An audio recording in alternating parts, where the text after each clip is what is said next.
US national security interests, the overall picture in Afghanistan is bleak. Well, to discuss this, I'm joined by Adam Weinstein from the Quincy Institute think tank, but also he led a coalition of veterans and political advocates pushing for American withdrawal from Afghanistan. He also served as a Marine in the country as well. Adam, a warm welcome to the programme. Now, you have read this report. Interesting timing it should come out today, but give us your take on what it says. Well, thanks for having me. And I think the key word in this report is sustainable or not sustainable. In fact, a variation of that word appears on 20 pages of the report. This is the 11th lessons learned report that SIGAR has published. And the basic conclusion of the report is that the U.S. mission in Afghanistan was unsustainable. The reconstruction efforts and the nation building efforts were not sustainable. And that's just what President Biden has said in his press conference. We were not there to nation build.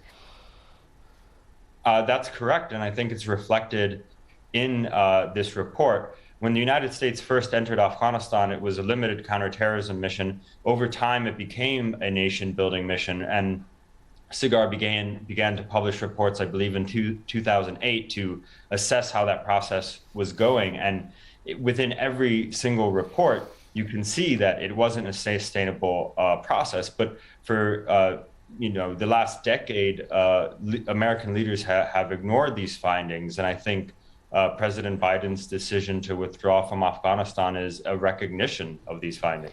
But in terms of what the report details, what examples does it give of where it's gone wrong, really, in terms of Americans' mission in Afghanistan? Well, there wasn't a clear division of responsibilities between the State Department and the Department of Defense. And at times, one was handling things that perhaps the other should have. There weren't clear objectives. There were arbitrary timelines for achieving things in Afghanistan. There was essentially an effort to justify the amount of money that was being poured into the country. And so these metrics were established that didn't quite make sense.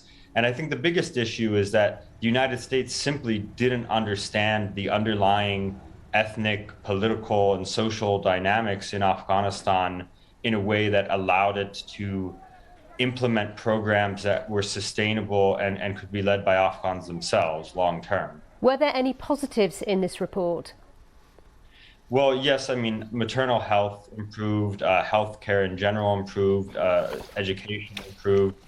But these were islands of improvement within a sea of failure. And at the end of the day, many of these improvements were only sustainable if there was a permanent U.S. presence.